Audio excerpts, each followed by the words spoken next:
Well, sounds like they're ready. Let's head on down. It's time for round number 14 here from GP Atlanta.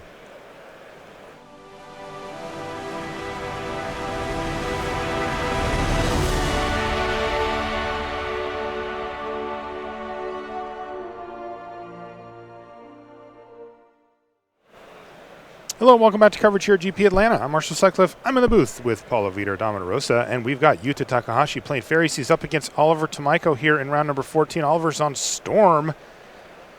And this is a high-pressure situation for our two professional players in the feature match area, as a loss here would effectively eliminate them from top 8 competition. So full battle mode engaged for both of our two players here. It looks like Oliver has won the die roll. Is going to be on the play with Storm. You were saying that traditionally against a full-on Fairies deck, this would not be the matchup that you'd look forward to. But since Yuta has made some pretty serious changes to the build of the deck, that maybe Oliver has more of a chance than he normally would.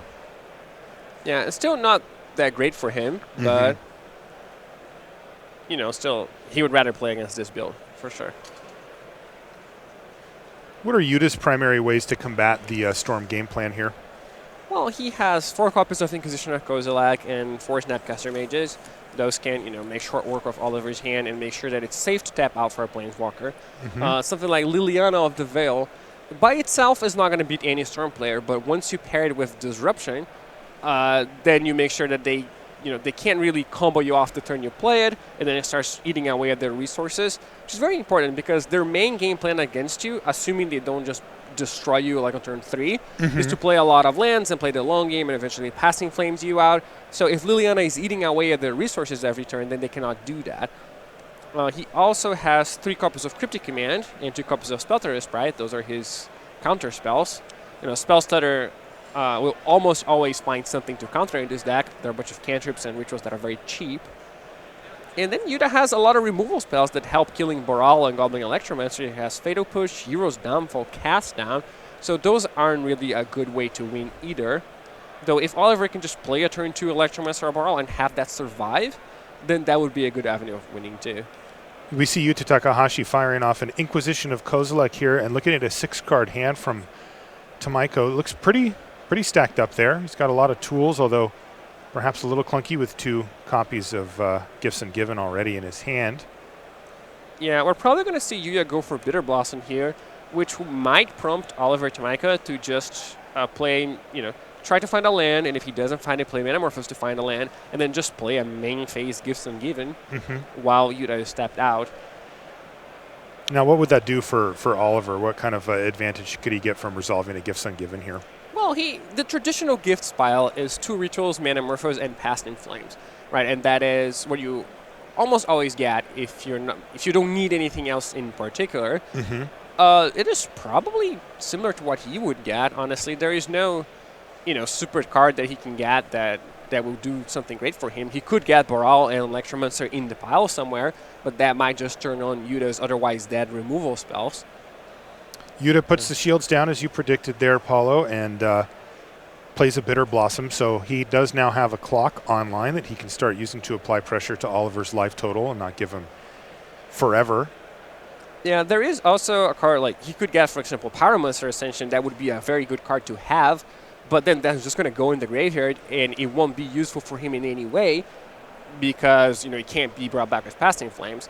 So the idea is, if you don't have 3 cards that you really want, assuming everything else is kind of replaceable, it doesn't make sense to get 2 great cards and then 2 average cards. You just get the 2 average cards. So the idea is that you get all average cards, but they're useful in the graveyard because of the Passing Flames. Kind of flatten it out. Yeah. All right. Well, he did hit his land right off the top. Yeah, He's got a Steam Vents. Grape Shot is a possible card for him to get because one of his ways of winning is to just Grape Shot Yuta out, because Bitter Blossom does damage you. It does take a while to, turn on, so to speak, and he might already have the Passing Flames. And so in a spot like this, if Yuta's life total falls too low, we already know that Oliver has 1 Grape Shot. He might just, he just got another one. Yep. And then a spot like that, he could just Grape Shot Yuta out, especially if he has a Remand to go with it. So Yuta has to be a bit careful with his life total. Yuta's down to 17, but he's going to go to 16 off of the Bitter Blossom minimum. Yeah, and he doesn't have any ways of getting rid of that Bitter Blossom other than Cryptic Command. Like traditionally, we've seen Fairies decks have Mistbind Click, at least before they played 4, now they play 2 those days. Sometimes they play 0. Yuta plays 0, and he also doesn't have any Battle Schools or cards like that that gain life. So no life gain, not even a Collective Brutality that we see a lot of in Fairies list because he gains some life. So no life gain between main deck and board, and no ways of getting rid of it other than bouncing it with Cryptic. So it is a potentially dangerous spot. See, he does have a copy of Cryptic Command in his hand as well as Liliana of the Veil and Snapcaster Mage. He has actually a lot of options here. Spellstutter Sprite floating around there too, so he has quite a bit of information about what's going on in Oliver Tomiko's hand. He has played a hand disruption spell already.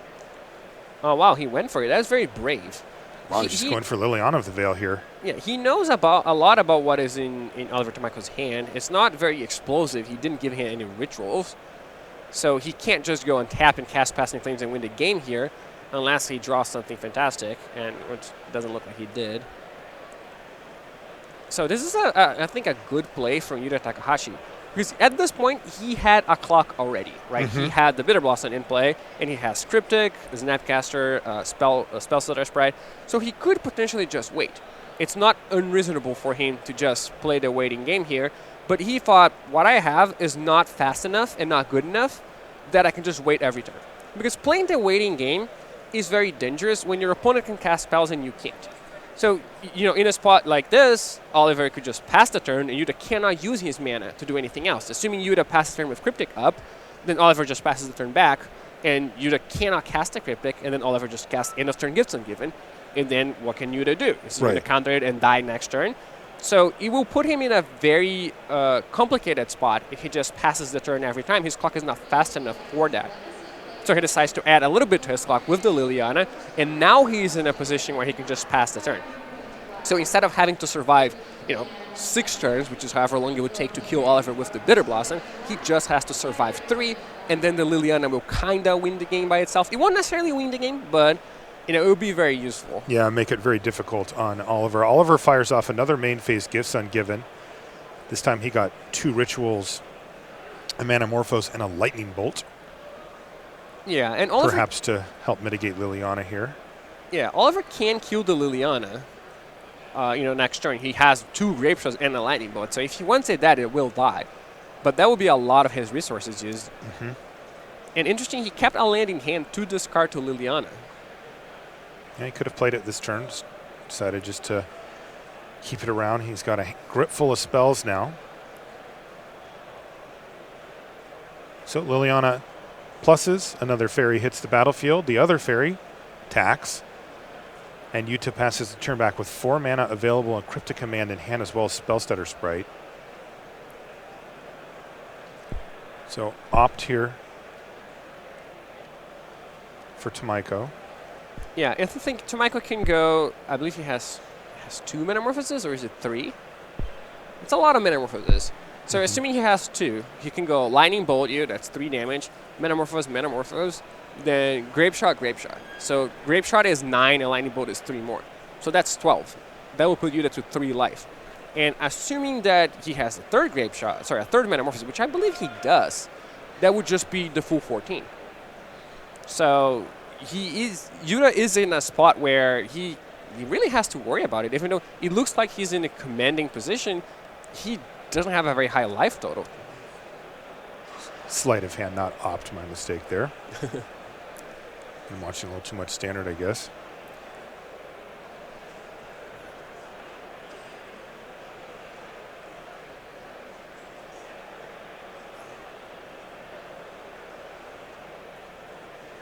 Yeah, and I really like that. Just ignore the... Yeah, and so that was end step Yuta Takahashi using Cryptic Command to return a land to Oliver Tomiko's hand. Oliver did respond with Lightning Bolt and ignored Liliana of the Veil. Yeah, I like that. He's trying to leverage Bitter Blossom to his advantage.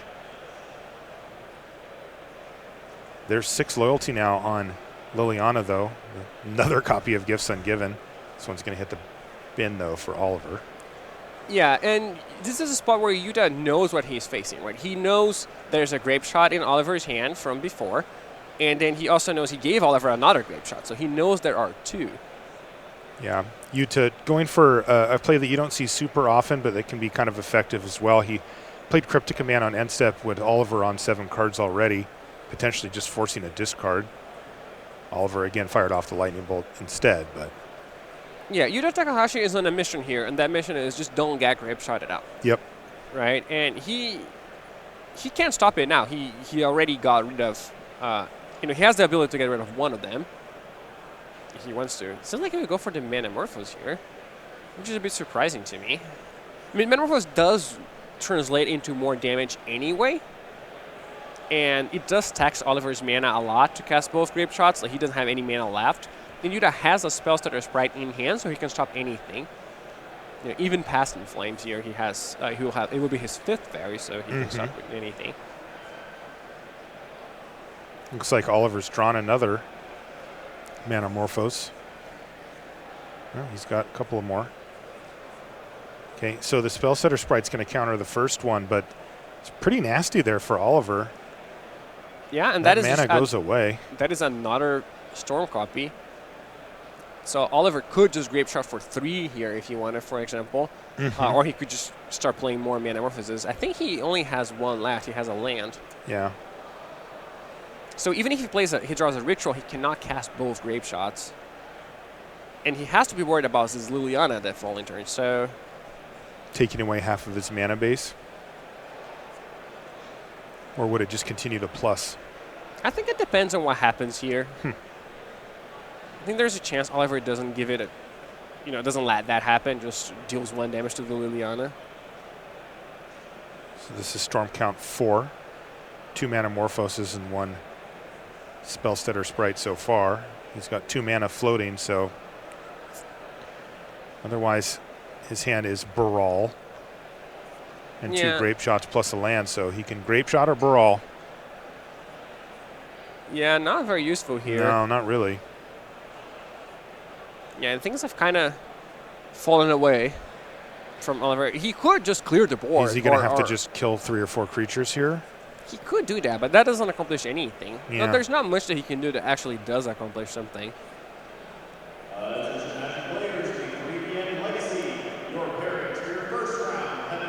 Yeah, so he will stop the Liliana from ult manning. I believe it should be at 5 now, not at 4. Because he dealt 4 damage. He dealt 2 to Liliana. Okay, so he wants an extra turn. Yeah, 2 to Liliana, kill Snapcaster, kill Spellstutter. Yuta continuing to bash in with Fairy Rogues. That's 3 more damage, knocking Oliver down to 8. He still has Liliana of the Veil rolling right along too, so she's going to plus to go to 5 loyalty. Grape Shot number 2 hits the graveyard here for Tamaiko, leaving him with land and Baral. Yeah, he is still in an okay, not an okay, he's in a bad position, but he can still win. He can play Baral, and if he goes, the problem is that he has to keep a card in hand here. He can't just play the Baral, Liliana will eat it that way. So he should play a land, probably. Then discard the other land to Liliana. The next turn he can go Baral. If he draws a Ritual, then he can flashback Passing Flames. And then go off from there. So he's a top deck away, basically. And if he does that, he surely wins. Like his graveyard is stacked enough that if he can play a Baral and manage to flashback Passing Flames with a mana up, then he can just run right through the whole thing. Yeah.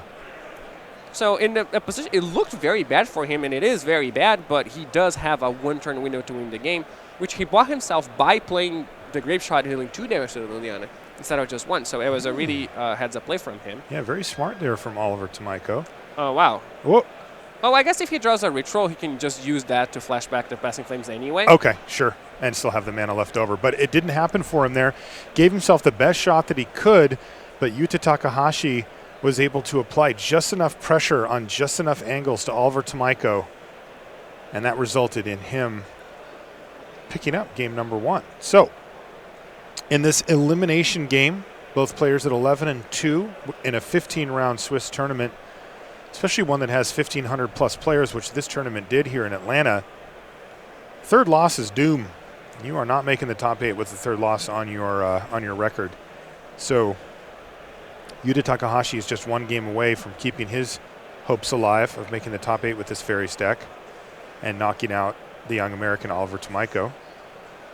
Yeah, and things weren't great for Oliver in Game 1, and I don't think they get much better in Game 2, unfortunately. He has 2 copies of Dispel, which aren't as good as you would think, because Yuta only has 3 Cryptic Commands and 1 Spell Pierce that you'd want to counter. And I guess a Spell Snare. And some Surgical, so that there's 2 okay, but they're not, the trump that you imagine Dispel to be against this counter spell deck. They're still fine. And he has 3 Empty the Warrens, which will probably come in, and that will probably be his plan against Yuta. This deck does morph a lot. Does Yuta have any way to combat Empty the Warrens if it's resolved for any, let's just say it's even only like 6 goblins or something like that? That seems like it would be a pretty big problem for Takahashi. Yeah, he certainly cannot beat a goblin. Like, he has no 2 toughness creatures in his entire deck. Right. I guess he has Mutavault and Tar Pit. Those were his blockers. But he does have 2 copies of Engineered Explosives, which I imagine he will bring in. They also deal with Pyromancer Ascension, which is probably his opponent's best card. And he has 1 copy of Damnation, which I doubt he would bring in. And then he also has the discard spells, right? But he has no Thoughtseize. He has only Inquisition. So he can't actually get rid of the Empty the Warrens with his discard spells. So that will probably be Oliver Tomajko's plan. It'll be interesting to see if he wants Pieces of the Puzzle post-board, because Pieces of the Puzzle is a card that is normally very good against discard, but you don't necessarily bring it in against counter spells. And Yuta is playing a deck with both discards and counter spells. So if he thinks Yuta's plan is going to be Inquisition, Thoughtseize you, Liliana, then he really wants Pieces of the Puzzle. But if he's worried Yuta is going to play like a Vendilion Click and a Bitter Blast and just sit back on 3 counter spells, then Pieces of the Puzzle is just going to be a tempo loss for him. So he doesn't know the contents of Yuta Takahashi's deck, I would imagine. So it would be interesting to see what he does.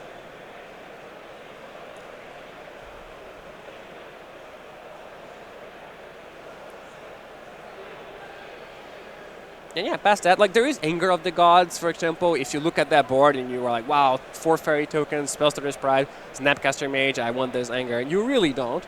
That is not what you're trying to do exactly.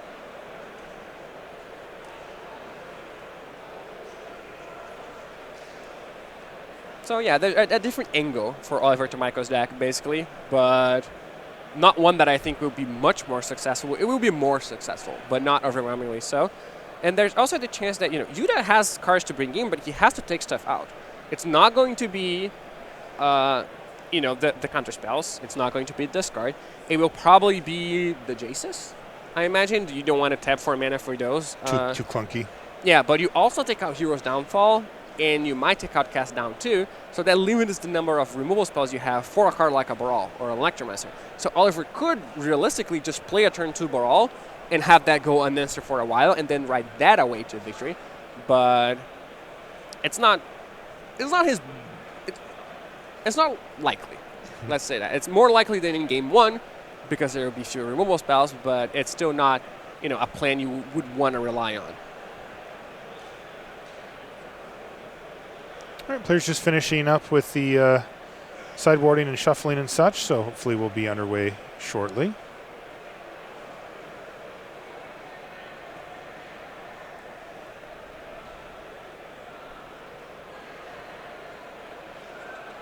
Yeah, so I think someone mentioned Yuta Takahashi's story with Fairies goes way back, right? He's actually won 2 GPs with Fairies in 2 different formats. Yes. Block Constructed and Standard. That's right. And this would be his 3rd. And in another format. Yeah. So Legacy Fairies, anyone? Would be impressive. Yeah, there you go.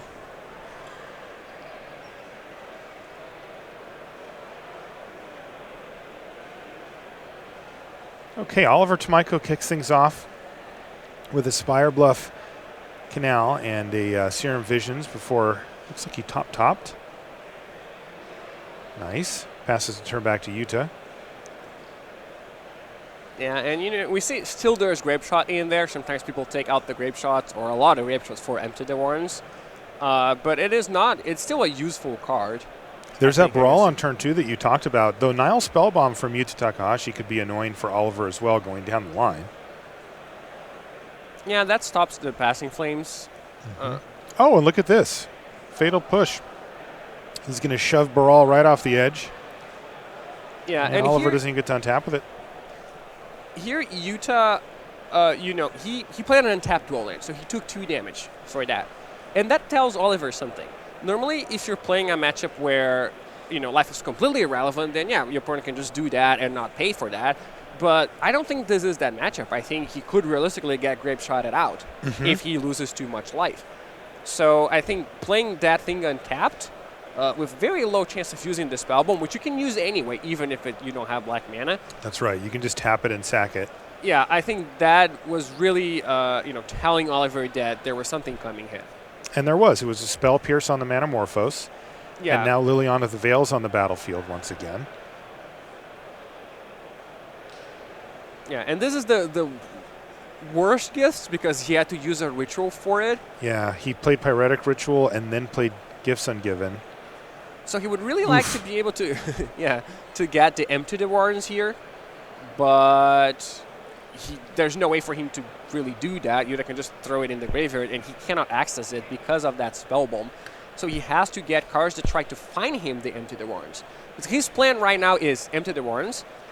So yeah, so he got 4 cantrips in a way. So he's really digging for that card. Funny. Everything replacing itself. It looks like Yuta's going to bin pieces of the puzzle and Manamorphose and let him have a Sleight of Hand and a Serum Visions instead. So if Oliver's going to find those pieces, he's going to have to dig them out and spend mana and cards to do so. And meanwhile, every turn that goes by, Liliana the Veil is reducing the critical mass of cards in Oliver's hand that he needs to piece together a big something. Empty the Warrens or Grape Shot feels like it's getting less likely. There's Past in Flames in the graveyard now. But again, underneath Liliana the Veil, that's a Nile Spellbomb.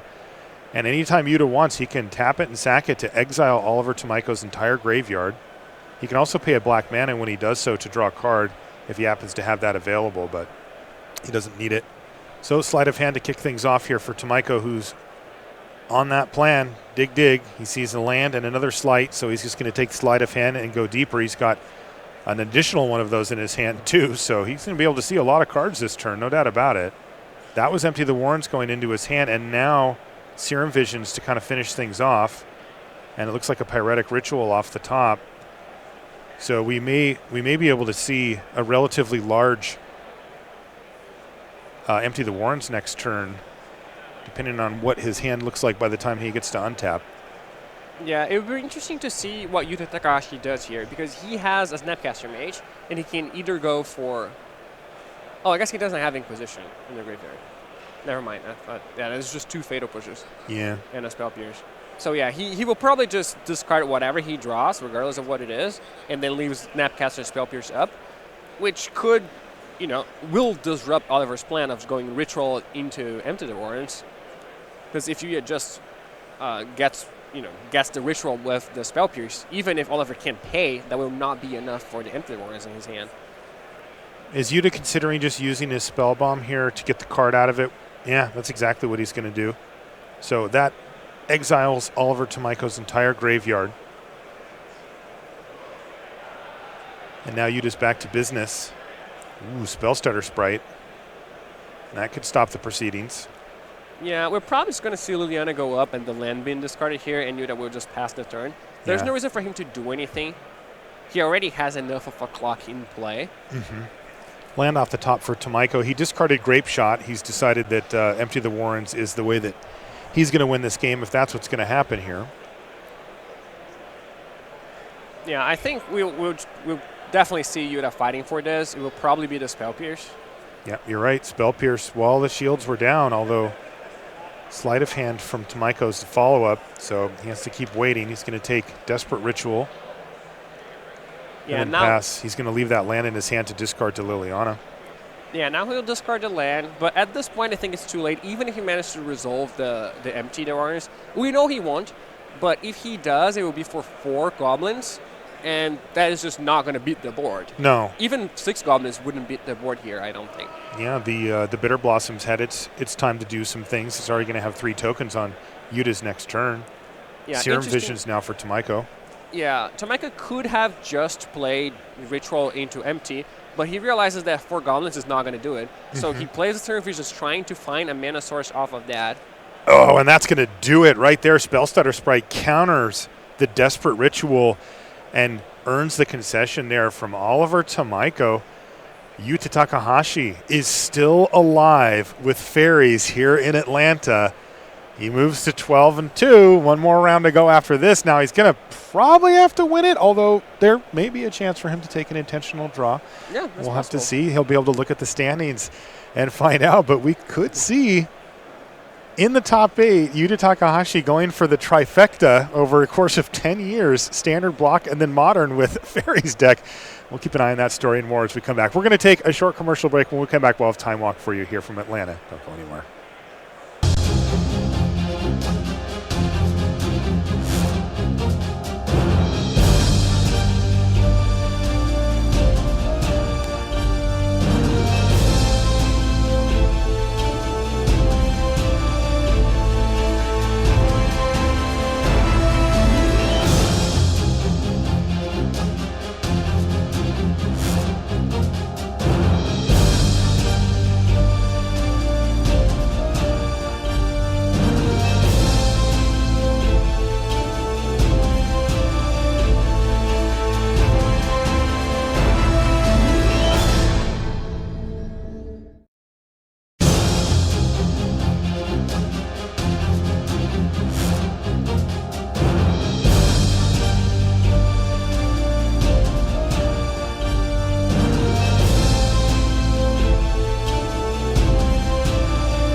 Hello there, welcome back to the booth here at GP Atlanta. Marshall Sutcliffe with Paulo Vitor Damarosa. Thanks so much for coming along. We're covering Modern.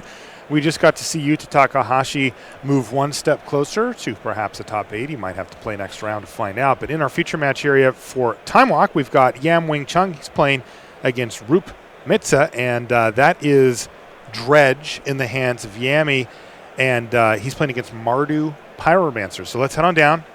Let's see who's going to pick up the win there.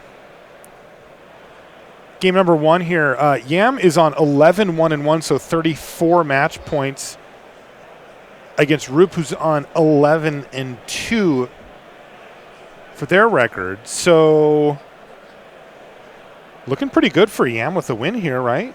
Yeah, and this matchup is so lopsided game 1. I think like the Mardu deck is basically all 1-for-1 removal and some somewhat slow threats. Right, there are 2 Arc-like Phoenixes in it as the new card. There is Young Pyromancer, but it's not fast enough, and it has no way of dealing with the Dredge creatures. Right, it just doesn't have anything. Right, none of the removal exiles. It's all lightning bolts and fatal pushes and Dreadbore and collective brutality. So really, his only hope of winning game 1 is if Young Wing Chun just fizzles.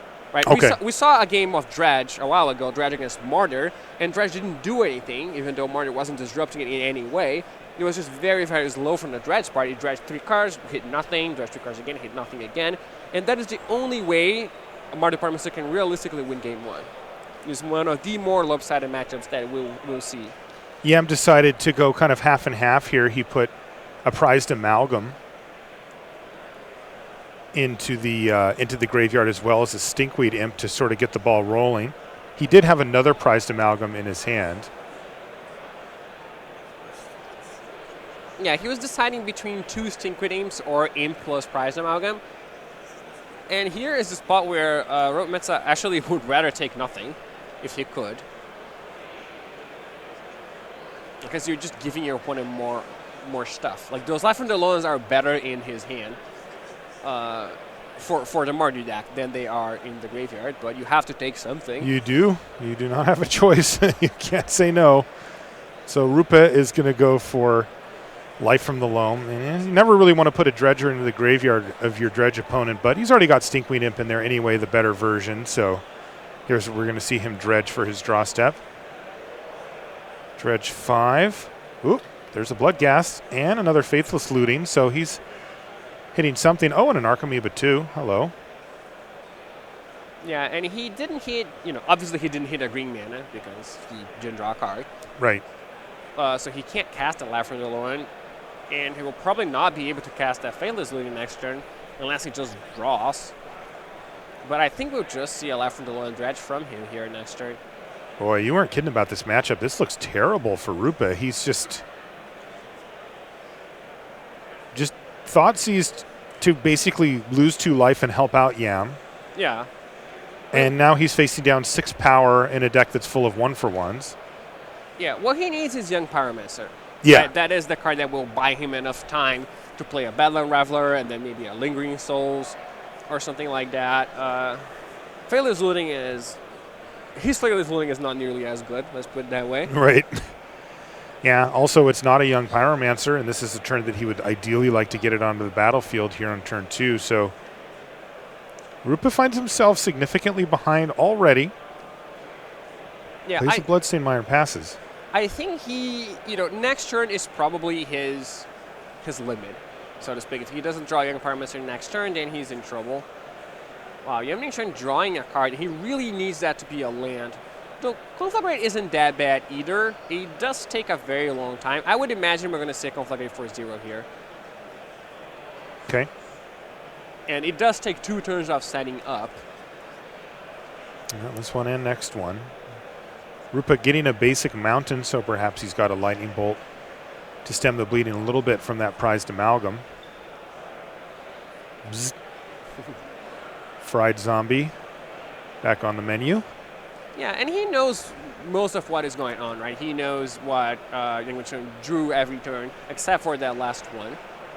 So he knows he's actually not in that bad a position. Yeah, he knows the price amalgam is probably not coming back next turn either. I would be very surprised if we didn't see a Conflagrate for a 0 here. Because the idea is, if you draw a land next turn, then yeah, you didn't need to do that. But if you don't draw a land next turn, then you really want to be able to just discard more cards.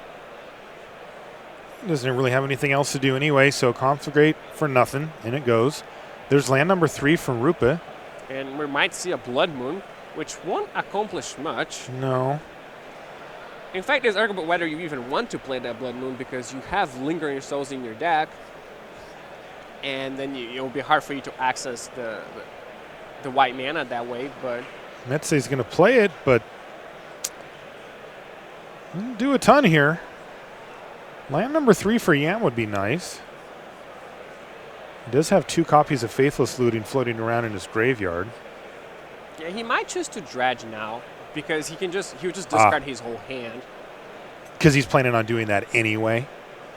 Yeah, Sure. and like he doesn't need a land to play Faithless Looting anymore, because he can just discard the Stinkweed Aim. Yeah. His Faithless Looting wouldn't even be fantastic because there's only one Dredger. Sure. All right. Yeah, I'm into that. It's another prized amalgam in there, too. Yeah, and the moment that Young Wing Chun manages to bring back an Archamoeba or a Bloodghast, then the game is likely over. The Bloodghast will be hard because he doesn't have access to bring mana to cast Life from the Lone, and he's not going to draw many more cards over the course of this game. But any other Narcomoeba would just bring back the 2 prized amalgams or 3 prized amalgams, Yeah, and it'd that be will 3. probably seal away the game. Though Robotsa could potentially play a Bedlam Reveler here. Does he have enough? He has 1, 2, 3, 4. Yeah. So if he draws a land, he can play Bedlam Reveler, and that will send the bleeding a little bit. But he's fallen very short.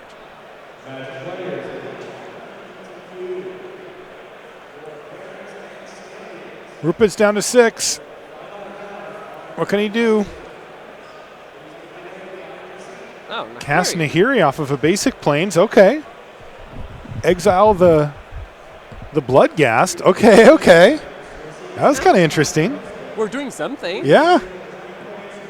Stinkweed Imp's going to get dredged. There's a Bloodghast, another Stinkweed. Oh, uh-oh.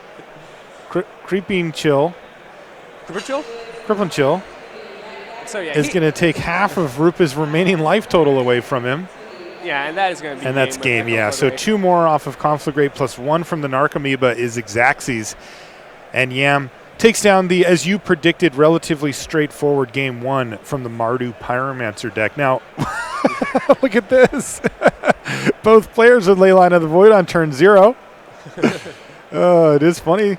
Lots of graveyard interactions for Rupa's deck. Of course, Yam's is primarily based out of the graveyard. Oh, you got to love that. Welcome to Modern. Oh yeah. And you know that even though both players have Leyline, this is really much better for the Mardu Pyromancer deck, Absolutely. which can actually function as opposed to doing absolutely nothing. So what is Yam? And we see his hand here. He's got Shriekhorn, Bloodghast, Life from the Loam, and a Gemstone Mine. So he has really not a lot going on, given the Leyline here. What does his plan even look like? Well, his plan has to be just destroy the Leyline. Okay. I don't think he can realistically win through it, even if he has one himself. I don't think that's going to be enough. Obviously, his opponent could just brick, not play a land here, then he will play Bloodghast, attack 10 times. It could happen. But realistically speaking, I think his best chance is to draw Nature's Claim. There's not much else he can do. He has 4 copies of that, probably brought that in. No Assassin's Trophy either, which is very weird to me. I just thought everyone in Dredge would be playing Assassin's Trophy, but it seems like that's not the case. It's just the 4 Nature's Claims. And yeah, this actually reminds me of a game that we played in the Team GP a while ago, where Sam Party was playing Hollow One, and then both players played Leyline, and his Mardu opponent played an Ensnaring Bridge. And then Sen had Hollow One in play, and his opponent's hand was 3 Surgical Extractions and a Badland Reveler. And he couldn't cast because he didn't have 8 lands. And Yeah, then of the course. Surgicals had no targets because neither player had a graveyard, and his opponent just died to the Hollow One without being able to cast any of his 4 That's cards. insane. So yeah, the Moans, Goblins, Raiders in there. Yeah, right. that's what it is. 1-1 for 1 in red. That's about all it's going to do. But right now, it looks like plenty. It's going to start attacking for 1 a turn. Yeah, if we saw Blood Moon now, that would just be game over. Wow. I don't know if I could take that, Paula. Blood Moon plus Leyline of the Void. It's like, come on. Yeah, it's probably get a not. Winter Orb in here somewhere, and we'll call it a day. It's probably not in his deck anymore, but it's not that effective against Dredge, all things considered. There's Arclight Phoenix from Rupa, and that shows you what we were talking about. His deck, while not particularly efficient for Modern, right? 4 mana, 3/2 flying haste isn't exactly where you want to be, but he can still function. He's still doing things. Meanwhile, Yam has played a Shriekhorn, Yep. which currently reads Exile instead of Mill, so that's not going to do well. And I guess we're just sitting here in a race situation. Although, interestingly, he does have, it looks like, 2 copies of Prized Amalgam and a Gemstone Mine. So maybe if some Nessun Coursers. I mentioned that 3/2 flying haste for 4 wasn't where you wanted to be. Well, we could do one better over on Yam's side if he finds another Gemstone Mine.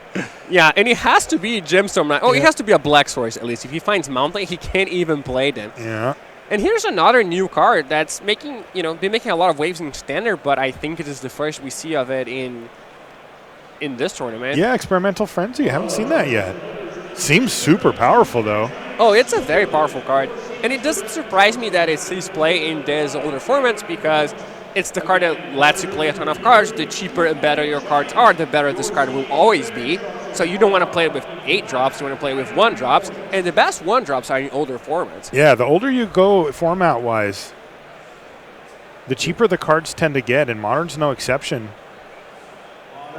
Most spells in Modern, an expensive spell is a 4 mana spell is kind of where you want to be. Maybe 5 does something special. Yeah, nice interaction here. You can play Fateless Looting, then you get to see the top card. If it's an instinct, you can just cast it.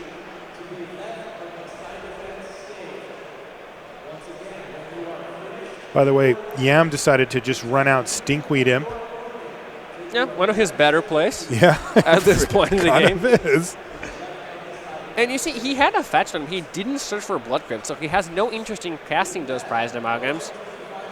He just didn't want to take 2 damage, which I'm kind of surprised about. I would think that taking 2 damage to be able to play the Prized Amalgams is better.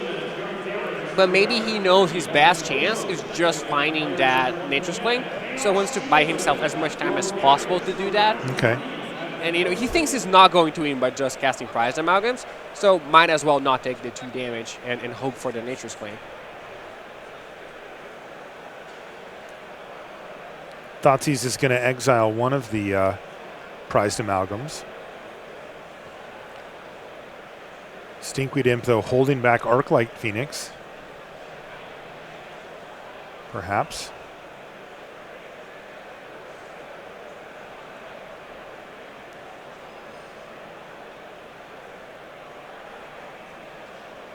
Yeah, and Rametsa drawing a lot of cards that he unfortunately can't cast. Yeah. But he has not been missing land drops, however, so he may even just get to the point where he wants to destroy his Experimental Frenzy down the line here in a few turns. Huh? Okay. Doesn't send in the Grim Lavamancer. yeah, that would just be a chump attack. Just get gobbled up. Yeah, I'm quite happy to trade off, though, for the Arclight Phoenix. It gets exiled as well. Yeah, I guess now he can play Narcomoeba, and that will hold off the Goblin Lavamancer. Kind of will. Yeah. Can we get a Flying Man picture here to match the Moon's Goblin Raider? No kidding. We've got the classic fight here in Modern. Oh, man. Both players with Leyline of the Void to kick things off, and now we're playing in difficult mode. There's Flying Men. Yeah. Is there a 2-mana 1/1 flying creature? I don't think so. They all have like Vigilance with abilities. Or some ability that you wouldn't need in a 1/1 flyer anyway, like Trample. Trample, sure. Ooh, Worship. Wow. Sideboard cards for Rupa are coming in hot and heavy here. It has an ability. It's probably a drawback. I don't know. Drawback. That's from Homelands, right? It's 2 mana, something Cumulative bad. upkeep. Any player may use this ability. Yeah, there you go. So Worship not that great against Dredge because they do have ways of killing your board with Conflagrate, and they have Crippling Sure. Chill. So that's life draining, right? Unless I'm mistaken, I believe it is life draining. We should double check because they actually have been They might just be damage. changing the template on that to damage. Yeah, it actually is damage. Oh, it is damage. Okay, Yeah. so it is effective. Your Mhm. opponent has to Conflagrate you out. Yeah, people were talking about, how can he look at the top card in the middle of resolving Fateless Looting, right? Well, he's not looking in the middle of resolving it. He's looking in between casting it and resolving it. So he casts it, then it's not on top of his library anymore. He's casting it. It's It's on the stack. Mhm. and then he can look at the top card. It does say any time.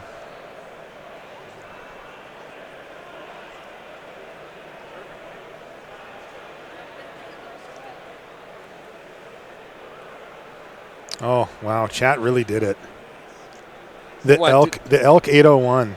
Sea Eagle. Ooh, Sea Eagle. Sea Eagle. Is that a 2-mana 1/1 fire? Yeah, I want to know where Eduardo was on that. We trust him Yeah, I'm very with. disappointed. I am too. We trust him with the card viewer for this round, and he gives us not Sea Eagle.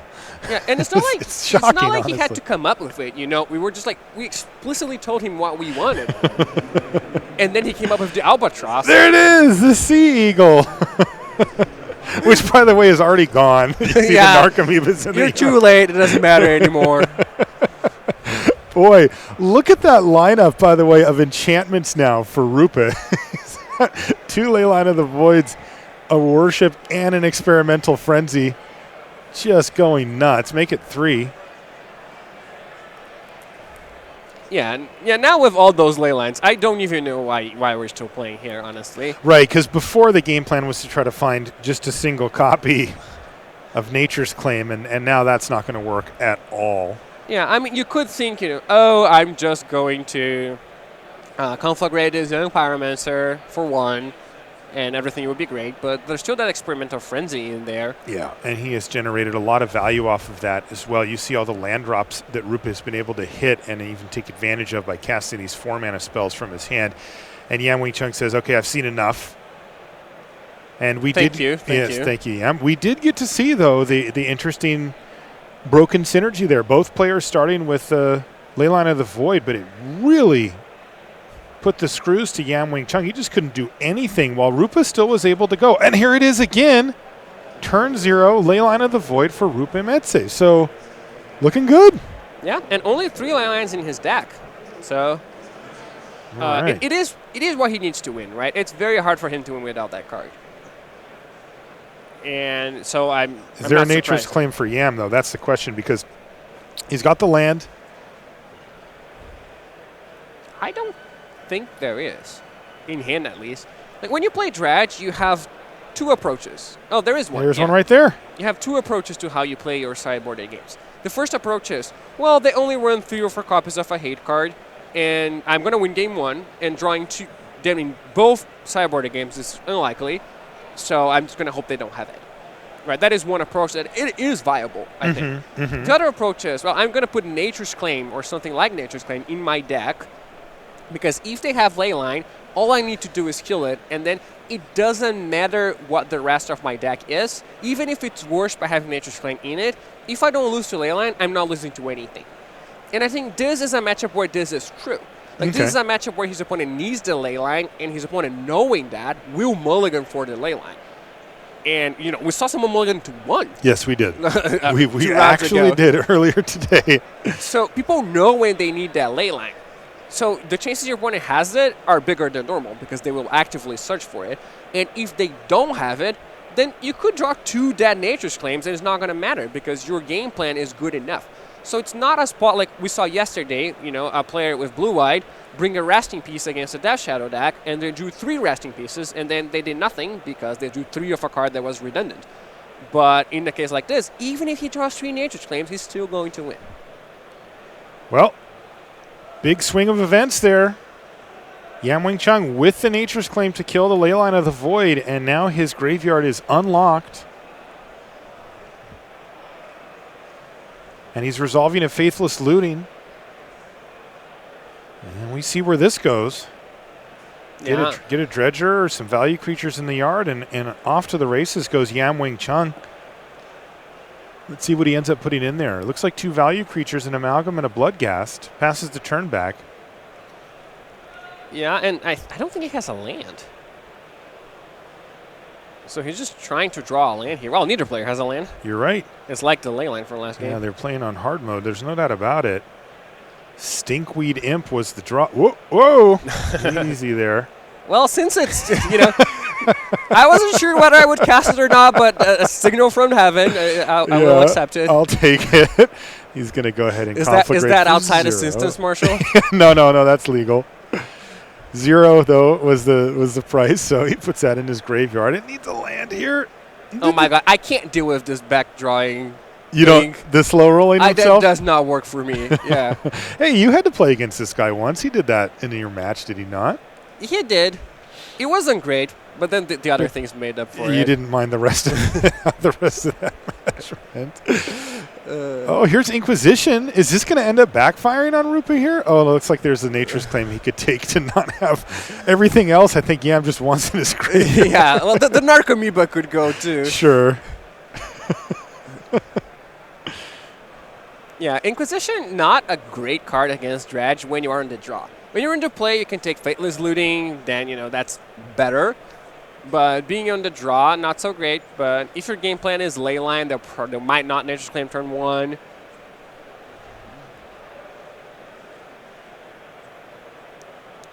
This Grim Lavamancer's been getting in a few times. And look at Yam, he really he gives it the lucky rub, but no, it's just another Conflagrate. Really not what he wants to see here. And in fact, he's just going to end up passing the turn back now to Rupa. Yeah, and this, even though this is, Rupa is mercilessly attacking him with that Bones, Goblins, Raiders, this is a spot in which the moment Rupa draws a land, he will do precisely the same thing he's been doing all game, a little bit better. And Yam Wing Chun will play 5 different things at once, right? That's right. So we're going to see a land come into play, then that will be the Bloodghast and the Prized Amalgam coming back, and that will be a Life from the Lawn, which will guarantee the possibility for Fateless Looting next turn. Oof. So now it's not enough for Rupa to draw 1 land. Yam finally hits land number 2, but as you described, there's kind of a cascade of events now that help him out dramatically. Yeah, with some weird games where I feel like neither player really did anything. Yes, but it does feel like that. And there we go. Conflagrate to take out the Grim Lavamancer and do a couple of damage to Rupa. The Lightning Bolt will take care of the Amalgam, at least for now, but Bloodghast remains. But the real problem here, look at his graveyard now. Yam has so many options. He's going to dredge a Stinkweed Imp to help fill up that yard. Oh, there's an Archamoeba and a Creeping Chill ×2. Okay. Bang, bang. Just a cool 12-point life swing there from Yam Wing Chun. No big deal. Narcomoeba comes back in as well, and we see that there's that Prized Amalgam still in the graveyard. And we see Eduardo very quickly bringing up the Lightning Helix in an attempt to make up for his failure earlier on with the Sea Eagle. With the Sea Eagle debacle of GP Atlanta 2018. We have to be willing to forgive. Right? Yeah, there you go. Very good. Okay, he's coming around. I love now. that flavor text. He's coming around. Sorry now. I burned down your village. Here's some gold. This is great. Oh, man. Yeah. So Prized Amalgam came back thanks to the Narcomoeba and back up to 6 power for Yam, especially after the 6 damage that Rupa took last turn. It's a 2-turn clock. Land number 2 now for Metze, but is it too late? Oh, yeah, by a lot. By way too late. I mean, it's not that it's too late. It's that it isn't even going to do much, right? If he was like, land number 2, I'll play Rest in Peace, and then next turn I'll play Lingering Souls. Like, well, maybe that will work. Like, you get some blockers and you get rid of them forever. But now he's just going to play the Lingering Souls. Yeah, just going to flash back Lingering Souls, but here's Stinkweed Imp being dredged once again now for Yam. Let's see what he hits this time. Well, he hit nothing. Just a Bloodghast. Yeah, he might want to cast, I don't know, Life from the Lawn at some point because he has a Conflagrate in the Great. Yeah, I think right? he just has 1 land in his yard, though, right? Oh, yeah, that is true. It's not the best life from the one. No. It's not just get 3 lands from it. It's not No. Wish. But it would get him back a Bloodghast. That it would do. Yeah, well, he didn't have the Bloodghast before. But now that he does, then we might see the life from the one. Yeah, possible. And it looks like Rupa is going to do everything he can to keep his life total afloat here. He's just considering if he wants to chump block the 3/3 or trade off with the Bloodghast. Instead, he's going to chump block the 3/3 and, of course, trade for the Narcomoeba there as well. But there's Faithless Looting. And he's going to dredge a Golgari Thug with Faithless Looting. He hits a Stinkweed Imp, which he can now dredge. And there's a Creeping Chill. Yep. And, yeah, it looks like Rupert Metze, his tournament about to come to an end, at least as far as the top 8 goes. Now, I don't want to overstate that. He still is in a good position to have a strong finish here in the tournament, make the money, get some pro points. So his tournament wouldn't be over, but the dream of the top 8 very likely would be while Yan Wing Chung puts himself in a position to check the standing boards. And that's going to do it. Rupert Metze extends the hand, and Yan Wing Chung wins his match 2-1 with his dredge deck, putting him to 12-1-1. So he's going to have to do some math here going into the next round to see if he can draw. I think he almost certainly can draw, and it's possible that he can lose and still make it. So he's in a very good position. Okay. I mean, he will look, obviously, as you should. You don't want to draw yourself into 9th. But I think he's in a fine spot. Okay, yeah, so interesting stuff. That was a bit of a weird one, right? It was. We had the 2 ley lines, and then the next game we had 1 land apiece from each of our players. So we were kind of playing on hard mode for the majority of that match there. But still, it was fun to watch. And, of course, Modern will always throw us these curveballs that make things kind of interesting no matter what. But it is Dredge, in fact, that's going to continue on and perhaps secure a seat in the top 8. Our top 8 is starting to form here on MTG Red Zone. We are right down the stretch. We've got one more round of Swiss to bring you today after this round is over. And then, boom, we'll be making the cut, and we'll figure out who and what decks actually make it into the top 8. Some of the exciting stuff we've seen. We've seen Yuta Takahashi playing his Fairies deck, though in reality it plays out more like a blue-black kind of tap-out control-ish deck.